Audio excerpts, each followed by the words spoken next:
Assalamualaikum warahmatullahi wabarakatuh. Bertemu lagi bersama saya Fahmi Fawaz. Salam FF Kongres.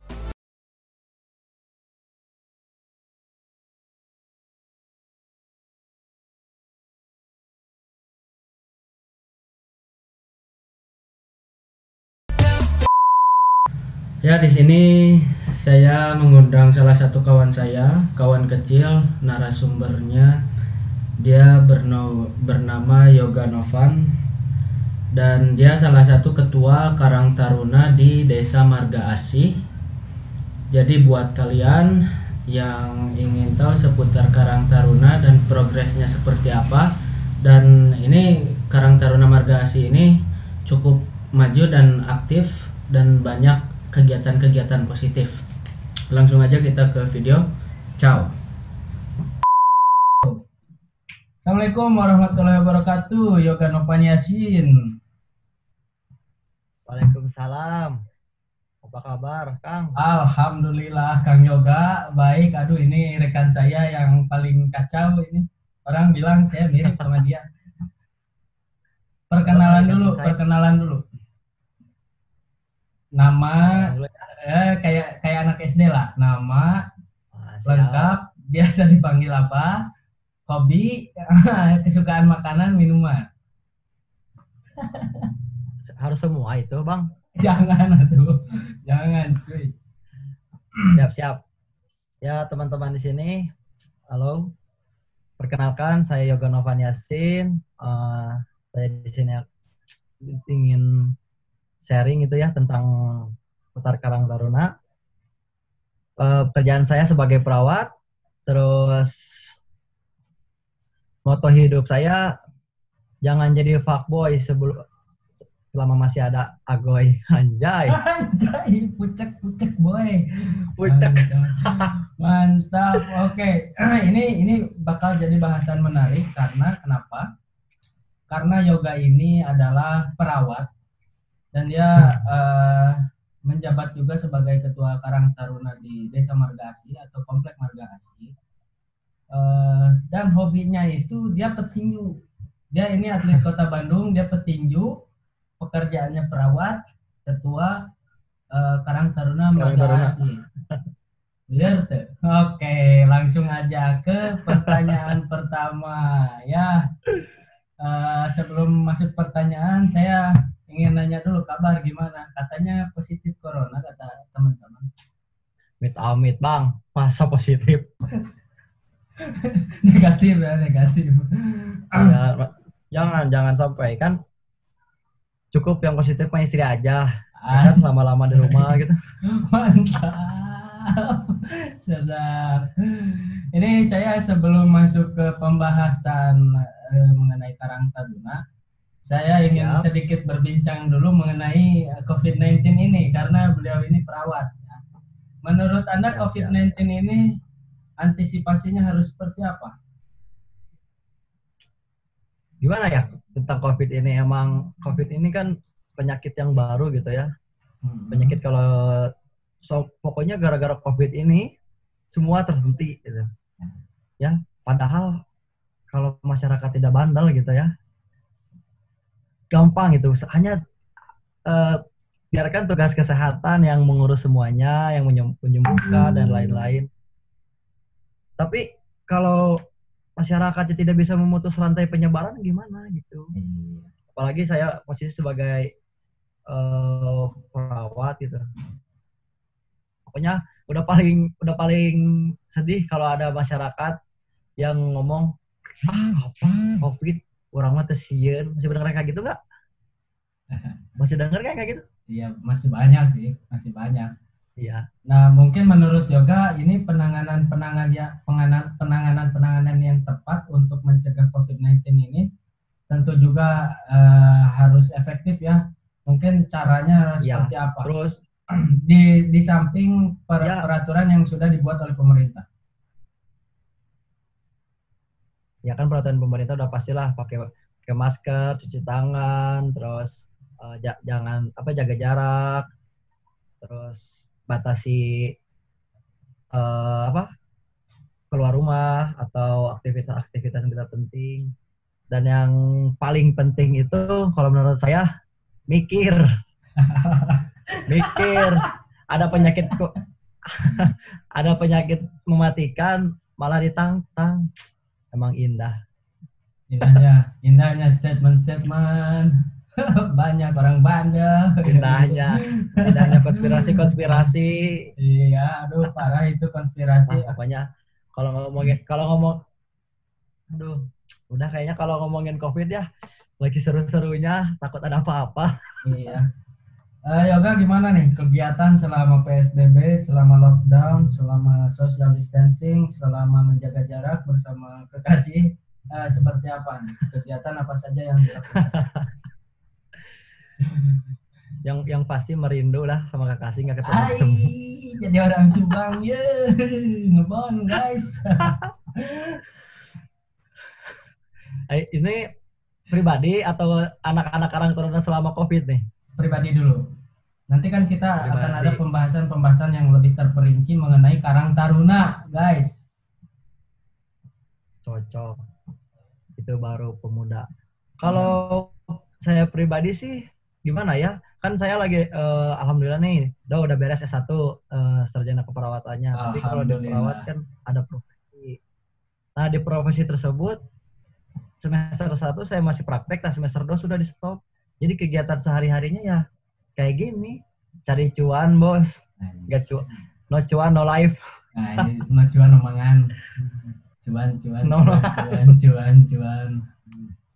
Aduh, ini saya biasanya sama Yoga nih kalau ketemu wah udah absurd lah pokoknya ya. Pokoknya setiap berantem ketemunya. Iya, pokoknya kalau berantem berarti di situ ada pertemuan. Tuh lihat alisnya sama Yoga. Tapi ini Fahmi udah gantung belum? Itu lihat di belakang tuh, kelihatan nggak udah digantung? Anjay, udah digantung. Belumnya udah digantung, udah pensiun. Udah pensiun. Oke, kita mulai masuk ke pembahasan mengenai Karang Taruna agar lebih memaksimalkan waktu yang ada. Mungkin yang pertama, perjalanan pahit manisnya dan mengapa bisa menjadi ketua Karang Taruna dan apa visi misi dari Yoga Novan sehingga orang-orang memilih Yoga Novan untuk menjadi ketua. Nah, jadi pahit manisnya dulu ya, perjalanan saya kenapa bisa jadi ketua Karang Taruna.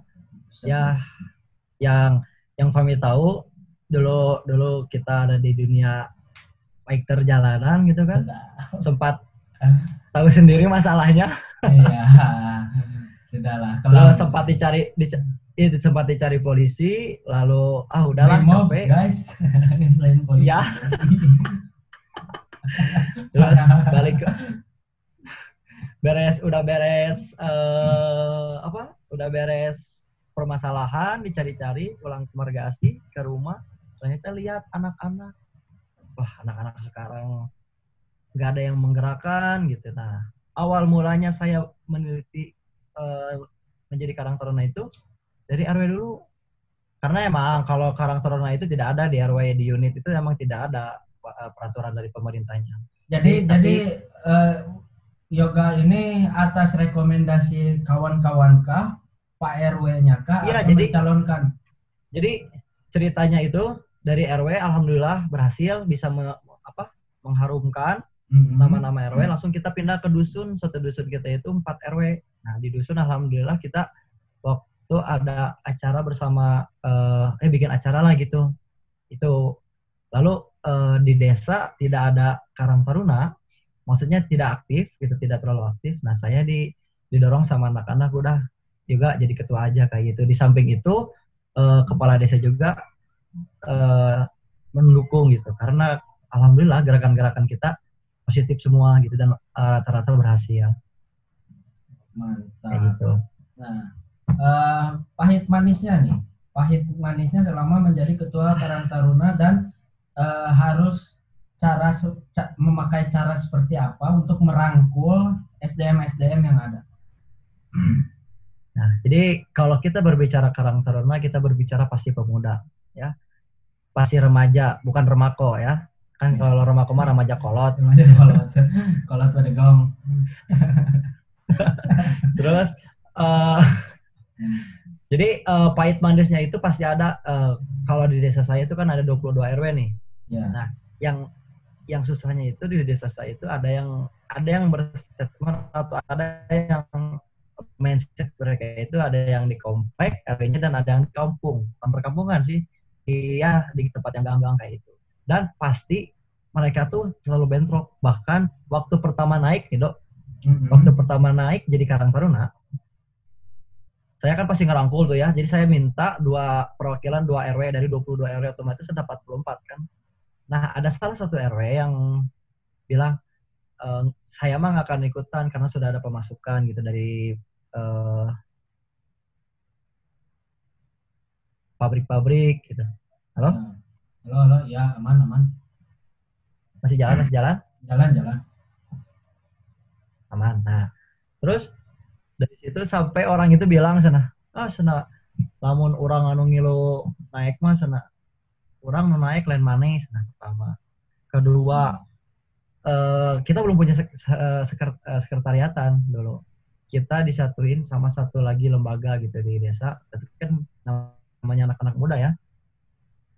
Wah, sampai pokoknya pojokan kita gara-gara susah untuk berkembang. Karena ya tahu sendiri, alhamdulillah, tapi gebrakan-gebrakan dari kita, alhamdulillah, tahun pertama kita di ACC uang sekian juta kayak gitu. Dan pahit manisnya itu sedang dirasakan sekarang, bro. Sangat pahit pokoknya. Karena sangat harus pahitnya itu karena pada kemarin kita baru ada pilkades ya. Terus pada kondisi saat seperti sekarang, mungkin waktu-waktu yang harus cepat ambil sikap kali ya, karena ini keadaan situasi ya, kondisinya genting. Ini ada cerita menarik juga, Dok. Sampai dulu kan sampai sama anak pun kan kalau di Karang Taruna ada struktur organisasinya. Sampai anak buah pun mau menurunkan saya sebagai ketua. Betul. Ya, kalau misalnya mereka mau, ya mangga. Tapi alhamdulillah, saya bilang, ini mah bukan pekerjaan yang saya mau, dibayar gente, bahasa Sundanya mah kan. Iya. Capek-capek. Alhamdulillah anak-anak masih mendukung. Dan kemarin di COVID terakhir nih ya, kita kan terakhir kita tuh acara, alhamdulillah kita bikin satu gebrakan 100 hadroh di atas panggung, terus mengundang Habib kayak gitu. Alhamdulillah terlaksana. Dan sesudah itu ada COVID. Setelah COVID itu kan ya kita tuh menutup jalan ya, Do ya. Saya nggak ngerti sama masyarakat gitu. Kita tuh menutup jalan untuk memutus rantai penyebaran. Malah disodorin golok, dimarahin. Udah pokoknya. Jadi pemuda yang cekatan tuh susah. Nah, harus seperti apa pengambilan sikap seorang ketua ketika ada hal-hal tersebut seperti warga yang nyodorin golok dan lain sebagainya, harus seperti apa mengambil sikapnya? Waktu kalau kejadian di sini, otomatis ketua ya harus megang ya. Soalnya itu pasti yang dicari ketua. Mau jelek, mau bagus di organisasi pasti yang dicari itu ketua. Iya. Dan waktu itu saya ambil sikap itu menenangkan orang terus. Ada apa? Kenapa?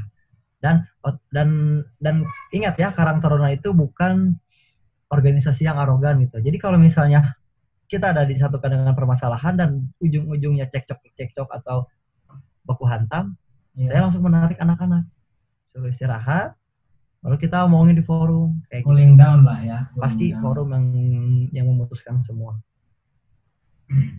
Nah, ini ya, mungkin bahasan ini mungkin bahasan menarik dan akan menjadi informasi juga buat kalian semua. Bagaimana cara mengantisipasi dengan berbagai kegiatan, contoh seperti Yoga ini seorang perawat dan kemudian Yoga ini seorang ketua Karang Taruna. Ya. Harus bagaimana caranya dalam hal mengatur waktu, mengatur fokus. Maksudnya karena kan fokus kita lain ya, karena ada beberapa job atau kegiatan. Iya. Gitu, seperti apa. Ya karena caranya itu otomatis kita harus punya di organisasi kita itu dari pertama itu kita harus punya timeline. Jadi apa kegiatan kita ke depan selama setahun atau 2 tahun atau 3 tahun. Jadi kita yang udah membuat rencana. Jadi kita jika ada sesuatu nanti kita udah antisipasi bahwa oh itu jangan, oh itu nggak bisa. Jadi udah tahu nih, misalnya minggu depan ada apa. Nah, langsung kita kan ada kabar baru. Jadi mana yang ini kan diprioritaskan gitu. Tapi tetap diprioritas. Yang intinya mah organisasi berjalan akan jika ada timeline. Jadi udah tersusun prokernya, terus sudah jelas gitu job desk-nya seperti itu. Biar bisa membagi waktu. Ditambahkan dulu masih tinju, masih latihan, masih main-main ini Porda. Gitu. Mantap. Ini petinju kita yang sudah pensiun dengan berbagai kegiatan ya. Jadi kita bisa ambil sisi positifnya dari seorang yoga ini, karena yoga ini selain ya padatnya aktivitasnya yoga, dia ini seorang komedian gitu, komedian ya, komedi ala kadarnya lah. Kalian boleh follow IG-nya ya, Instagram-nya. Kepoin aja nanti. Pokoknya konten-kontennya dia mah kacau lah. Bodor. Kacau. Bukan manusiawi ya. Iya, jadi ini mah adalah salah satu CS antik dari beberapa CS antik yang lainnya gitu. Gimana jalan tol jadi terobos ya, Dok? Asli. Kacau. Mungkin ada planning untuk beberapa waktu ke depan mengenai ya organisasi. Kalau mungkin pengen cerita tentang Karang Taruna aja nih, gimana? Boleh. Jadi biar teman-teman tuh tahu Karang Taruna tuh apa gitu. Nah terus program-program kerjanya yang jangka pendek dan jangka panjangnya itu seperti apa dan apa aja gitu. Ya. Di kita itu dulu nih ya. Alhamdulillah saya udah kenal sama Ketua Karang Taruna Kabupaten, terus Sekjen Kabupaten Karang Tarunanya, dan kita sudah pernah daerah dapat masuk kabupaten atau kota Madia? Kabupaten. Ini Cibiru Kabupaten. Oh, Cibiru. Nah, pernah ikut lomba sama kalau di daerah situ tuh kayak Fajar Pagi nama Karang Tarunanya tuh. Jadi jadi Karang Taruna itu, Dok, ya. Bisa dibilang kita itu tidak ada di dusun dan tidak ada di RW.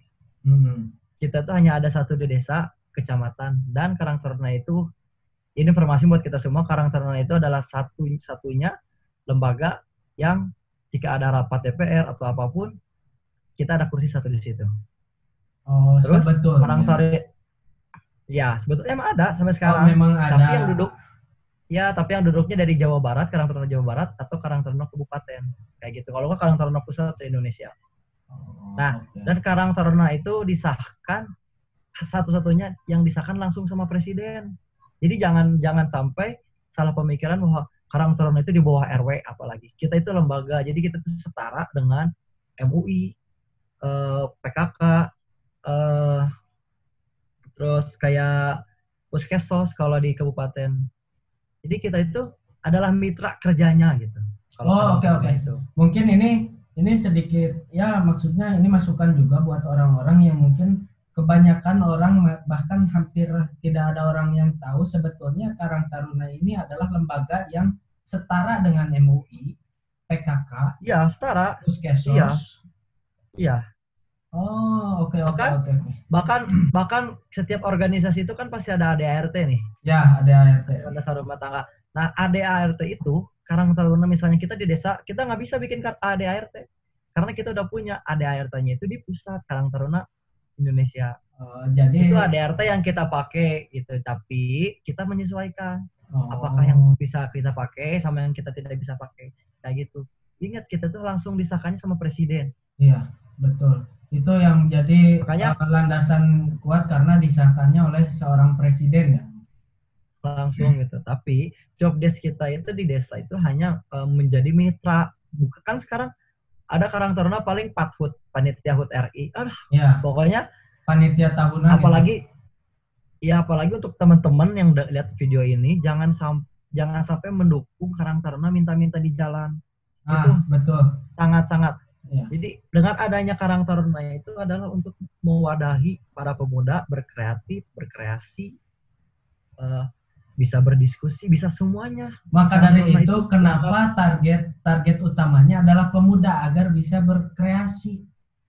Iya. Aditya Karya Mahathayodha. Ulang, boleh ulang. Di logo kita itu ada Aditya Karya Mahathayodha.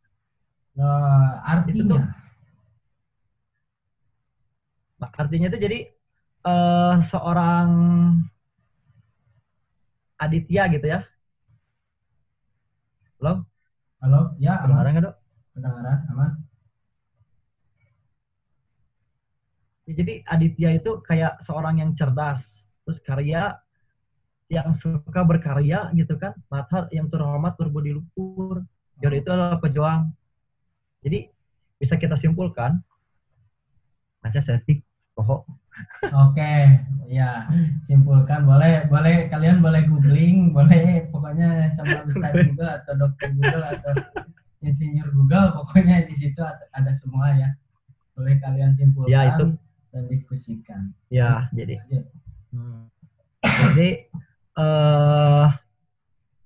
jangan sampai kalian mendukung, apalagi mungkin ada nanti yang saya ingin sampai misalnya Bapak RW yang nonton atau Bapak siapapun, jangan sampai mendukung anak-anaknya untuk meminta di jalan, karena anak-anak remaja itu dengan Karang Taruna bukan diciptakan untuk meminta, tapi menciptakan sesuatu. Iya, betul. Dan karena sudah kalau misalnya kita belajar tentang hukum di Karang Taruna itu, kalian bisa baca aja, pokoknya kita itu sudah tertera di Permensos nomor 77 tahun 2010. Baca itu semua. Di Permensos nomor 77. Permensos. Itu ada legalitas hukum perihal Karang Taruna ya. Karang Taruna harus kayak gimana gitu. Nah, kalian boleh baca itu di Permensos nomor 77, di situ ada lembaga hukum atau legalitasnya hukum perihal Karang Taruna gitu. Dan kita ketika melihat negara itu yang yang perlu ditakutkan itu memang melihat para pemudanya, karena itu adalah penerus bangsa. Betul. Karena presiden pertama kita pun pernah berbicara, beri kita 10 orang tua. Apa sih, Dok? 100 orang tua, maka akan kuguncang gunung Semeru beserta akarnya. Tapi berilah saya 10 pemuda, maka akan kuguncang dunia. Kuguncangkan dunia. Iya. Makanya suka bingung gitu. Para pemuda sekarang itu kebanyakan yang kehilangan peran gitu. Padahal Karang Taruna Bandung, wah itu sangat bagus. Paling Karang Taruna Kabupaten bagus kan. Kemarin Karang Taruna Kabupaten kita juara 2 se-Indonesia. Juara 1 atau 2 se-Indonesia loh kita. Lomba Karang Taruna se-kabupaten. Betul. Kecamatan Ibun ikut, kecamatan banyak. Jadi ini alasan saya kenapa ngundang Yoga Novan itu lebih membahas ke Karang Taruna dan bukan membahas keperawatannya, atau karena kan sekarang kondisinya genting COVID-19.